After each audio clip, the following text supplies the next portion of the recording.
Hi Lisa, thank you for this streaming again, talking about choices. Would you tell us about intuition?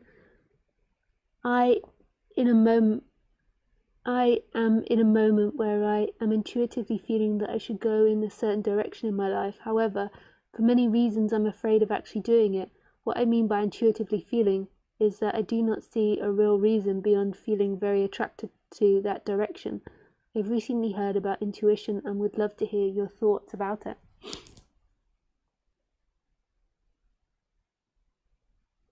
I think the wise thing to do is to generally go towards that which makes you feel expanded. So generally, what I think intuition is that you go towards that which makes you feel expanded. So rather than going towards that which makes you feel fear or negativity, so if you're going, like, I feel like the better way is to go towards that which expands you. And that to me is what intuition would be. I don't know if that's what other people would define intuition as. But remember, when I say that, like, who is choosing? So we're so convinced that there is an I that's choosing intuition. But who is this I that's choosing intuition?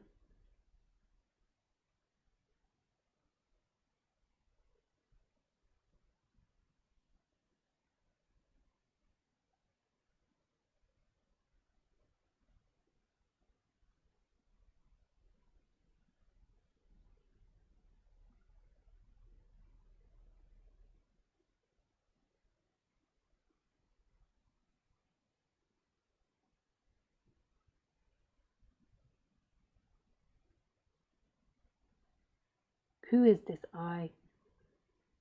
So the assumption always is that I'm intuitively going over here, or I'm intuitively going over here, or I'm not using my intuition. But there isn't actually someone that uses it or doesn't use it. What can happen is that your dynamics, your character, can become more in line with moving towards which is expansive. But that's not who you truly are. That's not what's listening now. That's not what's looking now. That's not what's hearing now. That's a happening. That is a happening. That's appearing. It's not actually somebody that's doing something independently of everything else. When you believe that you are the person and that you are choosing and that you are doing things, then you'll suffer.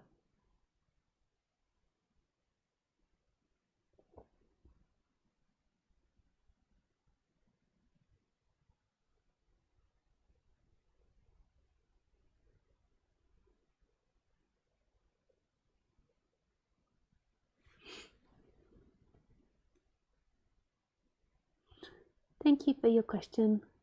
Maria from Canada, I feel that no attachment is hard for personality. I admire that in you as you answer your questions in such profound depth. Yeah, I did think that's a question, but trying to say, I'm not 100% sure, but that that you, like, when there is an attachment, then you can be in the flow more. So we all have a flow, a way of being, I feel. And when there is really strong attachment to, or when there is identification with the person, then that flow can't happen so much. The person gets in the way. Thank you for your question, Maria. Hi, Violet. Here, you can do this too. Fancy text grammar. And one more thing. Oh, nice. Thanks, Violet. Okay, so this is the last question from Keith. No, KH. But we all suffer from our stories. It's not just me. I guess everybody who listens to you must have been suffer enough to look up for waking up. Yeah. Yeah.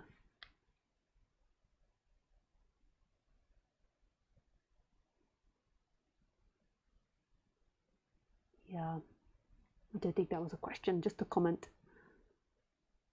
Yeah, people can really suffer from stories and being identified with them. Who you are is not who you are is not a story. You're not bound to an idea. You're not bound to a particular space. You're not bound to your actions or to what's good or bad. And your freedom doesn't come from that. Your freedom doesn't come from accomplishing something. It's right here.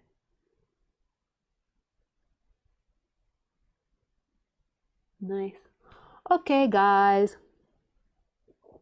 Das ist all.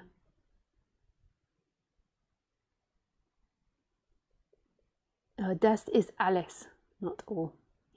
That is the end for this evening. Looking up here, not at the computer.